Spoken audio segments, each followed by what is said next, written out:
berbasis dilema etika dan bujukan moral. Pada kali ini, saya ingin mewawancarai dua kepala sekolah, yaitu Bapak Yayat Supriyatna SPDMM selaku Kepala SMK Widya Dirgantara Bandung yang berlokasi di Jalan Bojong Raya, Kota Bandung. Dan satu lagi adalah Bapak Insinyur Asep Alibasa SPDMM selaku Kepala SMK Budaya Bangsa yang berlokasi di wilayah Babakan, Ciparai. Selamat mengikuti dan menyaksikan wawancara kami. Wassalamualaikum warahmatullahi wabarakatuh.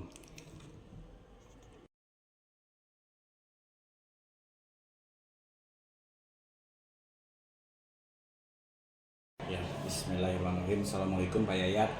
Waalaikumsalam. Ya, apa kabarnya nih hari ini? Alhamdulillah, tetap semangat Pak De. Iya. Izin Pak, mohon maaf nih hari ini saya mau wawancara Bapak nih terkait dengan kegiatan guru penggerak angkatan 10, di mana dalam hal ini saya ingin mewawancara Bapak selaku kepala sekolah di SMK Widya Dirgantara berhubungan dengan berbagai hal yang Bapak biasa lakukan di sekolah sebagai kepala sekolah. Bapak bisa ceritakan dulu tentang kondisi mengenai sekolah Bapak ini Pak?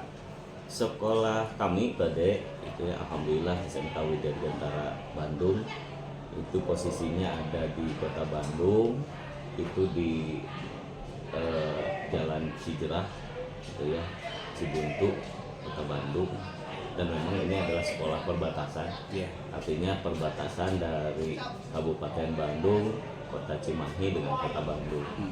Otomatis dari segi permasalahan yang muncul di sekolah itu memang lebih kompleks dibandingkan dengan sekolah-sekolah yang lain. Betul. Seperti itu. Jadi sekolah kami di sini ini termasuk ke sekolah teknologi.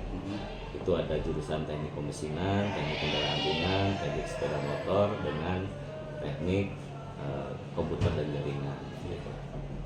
Gitu Pak. Iya, terima kasih Pak. Jadi sekolah ini lebih banyak laki-laki kalau saya lihat tuh ya. Banyak laki-laki. Ini jumlahnya ada sekitar 700-an Pak ya? Total kita sekarang itu 746 siswa. Melihat dari jumlah siswa, pastinya guru juga di atas 30 orang ya?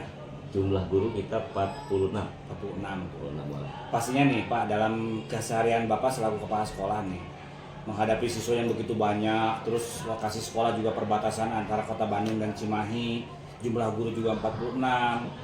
Dalam keseharian Bapak, pernah pasti Pak mengalami masalah dilema etika ya dalam pengambilan keputusan gitu? Yang jelas pasti Pak ya. Artinya baik itu di siswa ataupun di guru-guru, dilema etika itu yang memang pasti akan terjadi. Artinya ketika satu pilihan dengan memang yang sama-sama baik gitu ya, artinya kita harus menentukan yang terbaik itu yang mana. Nah itu biasanya kalau di sekolah kami di sini itu diawali dari komunikasi yang baik.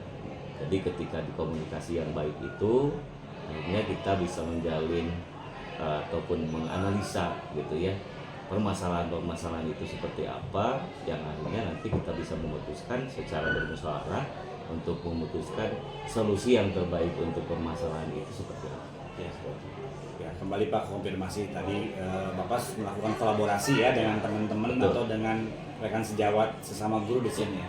Nah pastinya nih dalam mengambil keputusan yang sulit ada dilema etika, ada bujukan moral. Nah dari dua pilihan misalkan dua-duanya menguntungkan, ada kerugiannya. Biasanya Bapak mengambil yang mana dalam keputusan itu? Apakah untuk kepentingan orang banyak yang diutamakan atau untuk yang berhubungan dengan hal lain gitu Pak? Yang jelas kalau kita di sini ya kita utamakan yang memang berhubungan dengan kepentingan bersama. Artinya tidak hanya untuk kepentingan, kalau kita di swasta itu ada yayasan, ada sekolah gitu ya. Nah kita kepentingannya itu kepentingan bersama, artinya warga sekolah semua bisa mengambil keuntungan ataupun manfaat dari keputusan yang saya ambil. Kira-kira ada nggak Pak di SMK Widya Dirgantara ini SOP atau langkah-langkah ketika ada permasalahan, maka langkah yang harus dilakukannya A, B, C, D yang ditentukan oleh kepala sekolah atau hanya kesepakatan bersama? Kalau langkah-langkah secara baku tidak gitu ya.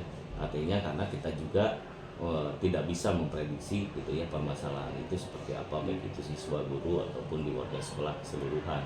Artinya itu secara terbiasa oleh kita ketika ada permasalahan itu kita berembuk. Artinya ada musyawarah yang kita lakukan untuk nanti itu kita ambil keputusan bersama gitu ya.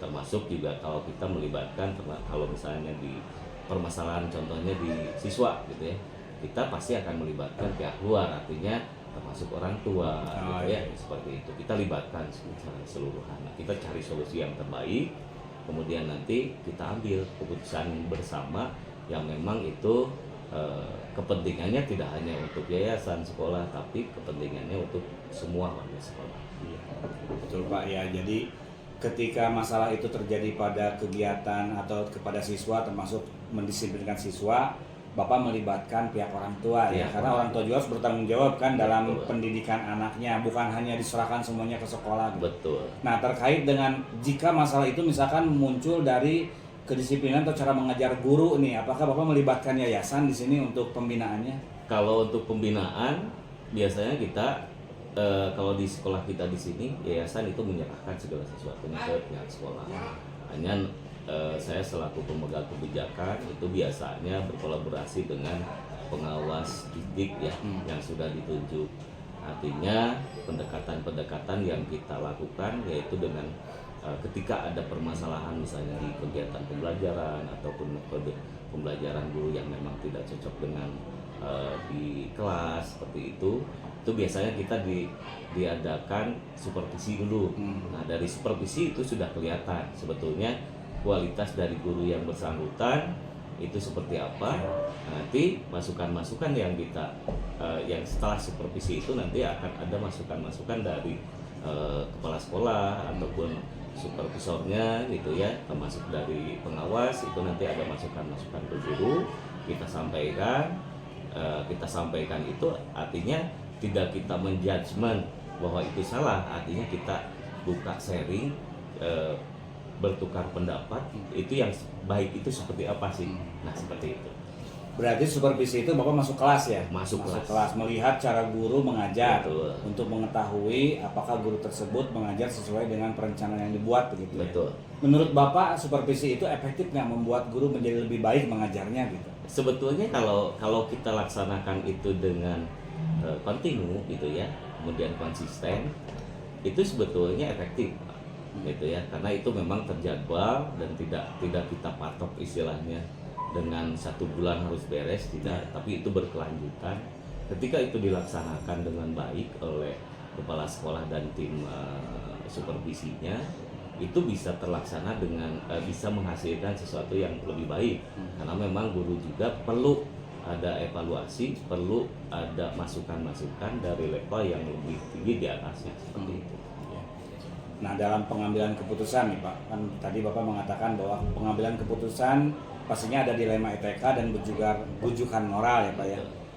Tantangan apa sih yang Bapak hadapi dalam menentukan keputusan ini terbaik menurut kepentingan semua orang gitu? Tantangannya ada nggak, seperti apa? Tantangannya artinya gini Pak, kalau tantangan jelas pasti ada.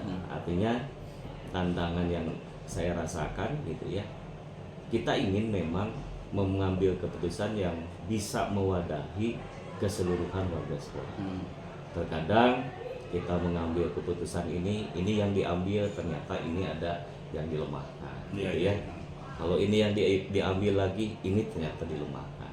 Nah, biasanya kalau di kita di sini untuk mengambil keputusan itu tidak hanya dari keputusan saya sendiri. Artinya dengan adanya kolaborasi dari saya selaku pimpinan, kemudian nanti ada wakil, kemudian ada kalau berhubungan dengan siswa nanti ada orang tua. Nah, itu biasanya ketika ada kolaborasi seperti itu, biasanya ada yang memang keputusan yang kita ambil itu memang tidak berpihak ke satu sisi, tapi semua merasa nyaman di situ.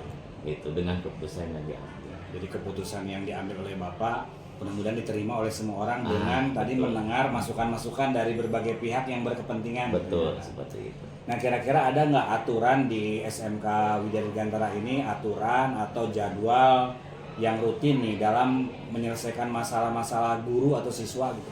Kalau jadwal rutin tidak, gitu.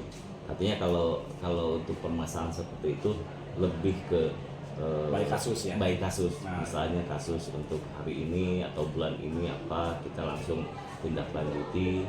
Artinya jangan sampai kasus-kasus ini kita kita biarkan yang akhirnya tadinya yang kecil itu jadi besar. Ya. Nah, biasanya seperti itu. Ya kita selesaikan secepat mungkin gitu ya, supaya tidak mengganggu juga kenyamanan dari kegiatan pembelajaran di sekolah kita di sini. Pernah nggak Pak, Bapak punya pengalaman nih ketika Bapak membuat keputusan terhadap kasus siswa misalkan atau kasus guru, kemudian berimplikasi hukum gitu ke Bapak dilaporkan atau di media sosial Bapak dipiralkan gitu? Alhamdulillah kalau di kita di sini nggak pernah. Alhamdulillah Pak ya. Artinya berarti komunikasi apa yang kita programkan dengan kolaborasi semua warga sekolah, intinya komunikasi sih Pak De, gitu ya. Artinya dengan komunikasi yang baik, akhirnya nanti itu bisa memunculkan solusi juga yang terbaik seperti itu. Kira-kira Bapak bisa sebutkan lagi nggak orang-orang yang sangat berperan dalam membantu Bapak nih dalam pengambilan keputusan sebagai kepala sekolah terhadap berbagai masalah yang dihadapi di sekolah ini? Siapa saja Pak? Yang jelas orang terdekat kita, artinya orang terdekat itu wakil Para Wakasek ya? wakil kepala sekolah. Kemudian di sana juga manajemen ya secara keseluruhan, tambah dengan wali kelas sebagai ujung tombak dari ke siswa, termasuk ke orang tua, siswa itu sendiri dan orang tua. Itu ya, jadi perannya bukan hanya diri Bapak, sebetulnya Bapak sebagai kepala sekolah punya hak prerogatif sebetulnya ya, untuk menentukan keputusan A, B, C, D, tapi Bapak lebih memilih jalan kolaborasi dengan para wakasek atau dengan rekan sejawat guru yang dekat. Tadi juga dengan pengawas saya dengar Bapak tuh ada koordinasi juga, kemudian yayasan juga dilibatkan apabila hal-hal itu memang sudah sangat harus membutuhkan yayasan. Dan pastinya kalau dengan orang tua itu apabila anak itu masalahnya perlu dukungan atau masukan dari orang tua. Nah kira-kira apa yang bisa Bapak simpulkan nih dari pengambilan keputusan Bapak selama Bapak menjadi kepala sekolah? Berapa tahun Bapak jadi kepala sekolah di sini Pak? 7 tahun Pak. 7 tahun udah lama sekali ya. Berarti dari 7 tahun ini ada pengalaman nih, kesimpulan apa nih yang Bapak rasakan dalam keputusan-keputusan Bapak ambil gitu? Sebetulnya tidak ada sesuatu masalah yang sulit. Jadi kesulitan itu ternyata itu berawal dari kita. Nah, solusi yang terbaik itu yaitu dengan kita berkomunikasi, kolaborasi untuk menentukan suatu kesimpulan ataupun keputusan itu yang lebih baiknya kita arahkan ke kolaborasi dengan semua warga sekolah. Jadi semua warga sekolah dengan keputusan yang diambil itu merasa nyaman, dan akhirnya nanti sekolah juga yang akan meningkat dari segala sesuatunya, seperti itu Pak. Baik Pak, itu hal-hal yang Bapak sampaikan tadi menjadi inspirasi buat saya dalam menjadi pemimpin pembelajaran ya, pemimpin satuan pendidikan. Ternyata jadi kepala sekolah itu sangat berat sekali ya Pak. Betul Pak. Tugas-tugasnya ya. Tanggung jawabnya dunia akhirat.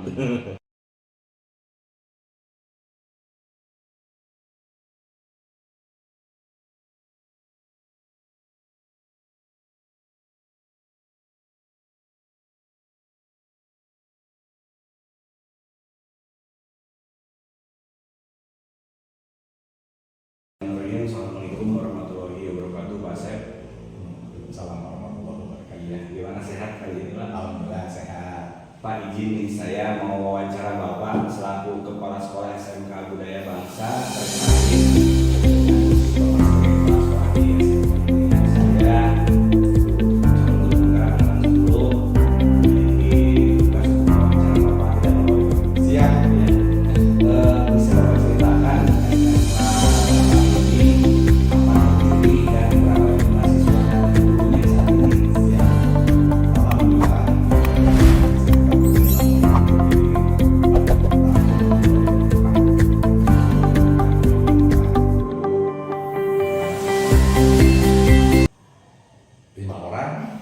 Sekarang alhamdulillah gitu ya. Iya. Sekarang per angkatan itu ya ada 60-an lah. Jadi kita syukuri bahwa kami sekolah SMK Budaya Bangsa ini yang diperuntukkan memang untuk orang-orang yang tidak mampu, khususnya di sekitar lingkungan SMK Budaya Bangsa. Kami ingin memberikan fasilitas pendidikan kepada warga di sini agar mereka anak-anak muda yang mempunyai visi dan punya keinginan untuk maju, sekolah di sekolah gitu, seperti itu Pak. Bagus ya Pak ya, jadi prinsipnya adalah atau visinya sekolah ini membantu anak-anak di sekitar wilayah sekolah Bapak agar bisa bersekolah dengan tanpa biaya atau gratis ya, siap. Sebagaimana program pemerintah gitu Pak ya. Betul. Nah saat ini jumlah siswanya kalau boleh tahu dari tadi cuma 5 di awal 2004 sekarang sudah berapa Pak? Sekarang ada sekitar 130. 130 alhamdulillah ya. Kelas 10, 11 dan 12 Ya, betul. Jumlah gurunya Pak? Jumlah guru ada 18 orang. 18 orang. Nah, pastinya dalam setiap kebijakan Bapak nih dengan jumlah murid 130, gurunya 18, pastinya adalah masalah-masalah yang dihadapi ketika Bapak mengambil keputusan berhubungan dengan dilema nih. Keputusan A baik tapi di sisi lain takutnya menyinggung perasaan guru ya. Selama Bapak jadi kepala sekolah pernah nggak mendapatkan masalah pengambilan keputusan kemudian ada dilema etika atau rujukan moralnya gitu ya? Itu udah pasti gitu ya. Karena yang namanya di sekolah persoalan itu tidak hanya berhubungan dengan guru tentunya. Kita di sini ada siswa. Nah, siswa berinteraksi antar siswa. Siswa dengan guru, siswa juga dengan kepala sekolah dan semua aktivitas akademis di SMK Budaya Bangsa. Nah, hal itu akan terjadi tentunya dilema seperti itu. Karena bagaimanapun juga kita tidak bisa menghindari, tetap harus ada keputusan. Ya. Tapi keputusan itu tentunya kita dilihat dari norma-normanya dulu, gitu kan ya.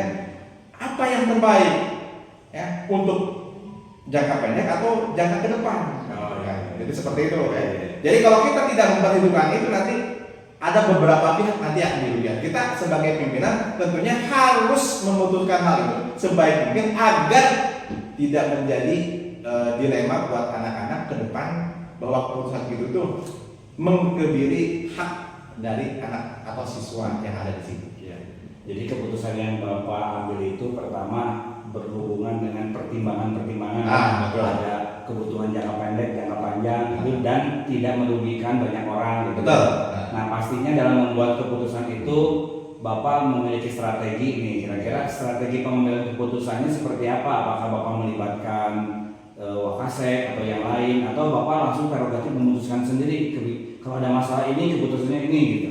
Ya, itu tentunya kita harus dilihat dulu persoalannya di mana, yang terlibat siapa aja, gitu kan? Ya, apakah persoalan atau dilema etika itu tersangkutnya dengan aturan sekolah, gitu kan? Aturan guru, gitu kan ya? Atau aturan akademis, gitu ya? Nah, itu juga jadi pertimbangan, ya. Kita tidak hanya gitu misalkan hanya karena sopan santun, etika dan segala macam, ya. Kita bisa mengorbankan norma apabila betul-betul keputusan itu untuk baik semuanya gitu Pak ya. Jadi kita perlu juga memikirkan bahwa keputusan itu nanti bisa jadi gitu, melanggar norma, tapi untuk kebaikan kita semua bisa aja seperti itu.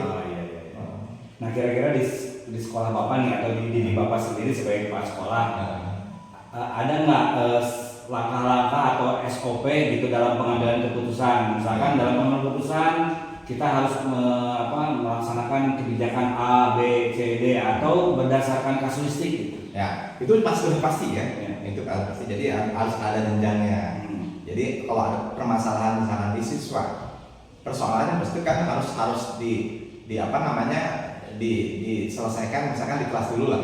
Di kelas dulu, wali kelas yang terlibat gitu ya.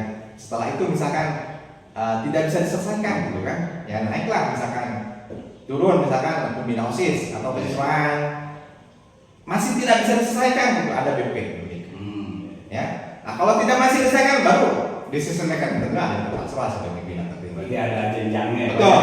Kalau guru mah mungkin teguran lisan pertama atau mungkin SP lagi. Tapi Bapak tidak akan jemu untuk selalu memberikan pembinaan kepada guru ya, karena tugas kepala sekolah sebetulnya kan melakukan pembinaan selama guru itu mau dibina gitu ya. Betul. Nah kira-kira nih dalam kegiatan pengambilan keputusan Bapak ya, yang paling efektif itu apakah Bapak langsung memberikan hukuman atau memberikan konsekuensi kepada guru tersebut, atau memberikan kesempatan kedua, ketiga, dan keempat? Yang paling efektif yang mana nih Pak? Jadi kalau kita kan namanya di pendidikan, kalau di dunia pendidikan tentunya kita harus ada tidak bisa langsung kita ngecas salah atau benar gitu ya. Kita dunia pendidikan justru harus memberikan pendidikan, memberikan arahan kepada anak didik, dan juga guru-guru. Kalau ada permasalahan-permasalahan yang sekiranya itu bertentangan dengan norma, itu harus kita luruskan. Tidak bisa kita ngejudge kamu salah, ya, kau benar, gitu kan? Tidak bisa seperti itu, ya. Tapi harus dilihat dulu, ya. Ini benarnya di mananya, salahnya di mananya, gitu, Pak. Apakah ini merugikan siswa sendiri, merugikan teman-temannya, merugikan sekolah, gitu, ya. Nah, kalau sudah kita mengidentifikasi hal tersebut, baru kita putuskan, seperti itu. Ada tantangannya nggak Pak untuk membuat keputusan itu? Misalkan ketika Bapak buat keputusan itu, kayaknya tantangannya berat nih, rasa nggak enak karena kedekatan, atau takutnya anak tersinggung kemudian mengundurkan diri dari sekolah. Ada nggak tantangan seperti itu ketika buat keputusan? Pasti ada, ya. Namanya juga dilematika, etika dan moral, kan? Artinya kita harus tegas kalau kita mengambil keputusan. Kalau sekiranya keputusan itu baik untuk semua, gitu kan ya. Nah, harus jadi pertimbangan juga itu. Karena kalau kita tidak mempertimbangkan hal itu, pasti ada salah satu yang merugikan. Tapi kalau misalkan keputusan itu baik, meskipun ada yang merugikan, tapi baik untuk dia sendiri, untuk sekolah dan untuk semua, nah itu kan harus kita ambil. Walaupun resikonya kita tanggung gitu. Tapi untuk demi kebaikan bersama harus kita tanggung keputusan tersebut. Pernah nggak Pak ada kasus nih ketika Bapak membuat keputusan, kemudian guru tidak enak atau keputusan pada siswa tidak enak, kemudian diviralkan gitu di media sosial bahwa sekolah ini misalkan melakukan apa gitu? Pernah nggak ada sampai diviralkan atau guru mengadu ke dinas gitu karena diberikan hukuman oleh kepala sekolah gitu? Alhamdulillah tidak ya, kita di sini keluarga. Teman-teman guru di sini pahamlah siapa gitu ya. Artinya kita saling memahami lah, tidak ada hal-hal yang tidak berekses yang lebih jauh gitu. Jadi keputusan Bapak itu diterima oleh semua pihak ya. Allah, ya. Karena memang tadi berjenjang melakukan pembinaannya itu humanis, kekeluargaan, jadi guru itu nggak ada yang tersinggung gitu ya. Betul. Kan kita memang kalau ada guru yang sering terlambat, masa kita diamkan? Pasti juga ada pembinaan, ditanya barangkali mungkin di keluarganya ada masalah atau kendaraannya ada masalah gitu. Nah, Bapak pernah nggak punya program menjadwalkan untuk pembinaan rutin guru-guru, misalkan setiap guru yang 18 ini diajak ngobrol gitu, dijadwalkan, atau berdasarkan ini aja tidak resmi gitu, tapi tidak terjadwal, atau ada jadwalnya gitu? Justru kalau di kita itu setiap Kamis ya, ada yang namanya Monday Report. Monday Report itu kita berkumpul staf dan guru-guru. Ya. Jadi artinya sebulan sekali itu kita si guru-guru maupun staf itu memberikan progres gitu ya yang telah dilakukan, ya, apa aja kendalanya apa aja. Nah, dari situ kita akan mengetahui gitu kan ya kendala-kendala apa yang dihadapi oleh guru, oleh staf gitu kan ya. Jadi kita setiap bulan ada namanya monthly report. Jadi tiap Kamis di tiap bulan ada pertemuan guru, pembinaan, namanya monthly report, jadi laporan bulanan. Sehingga kepala sekolah punya masukan nih dari sekolah. Kalau sekolah kita ada masalah apa, syukur-syukur sih nggak ada masalah gitu. Betul. Jadi kita evaluasi 1 bulan yang telah lalu dan ke depan bagaimana program yang akan dilaksanakan 11 Oktober. Tata kelola berarti di situ. Sudah punya program tata kelola bagaimana menciptakan budaya positif di sekolah ini melalui kegiatan tadi pertemuan rutin tiap bulan. Kira-kira siapa sih yang berperan membantu Bapak dalam memberikan masukan pembuatan keputusan di sekolah ini, Pak? Ya, kurikulum ya. Wakasek kurikulum sama wakasek kesiswaan yang paling dominan. Karena ya itu yang berhubungan langsung dengan dengan siswa tentunya kan, termasuk BPPK juga. Kalau yayasan gimana Pak? Yayasan apakah support kegiatan misalkan support kalau yayasan ini misalkan kalau ada masalah guru biar sama yayasan pembinaannya atau menyerahkan sepenuhnya ke kepala sekolah untuk Kalau masalah internet sekolah itu yayasan menyerahkan langsung kepada pimpinan sekolah atau sekolah. Ya.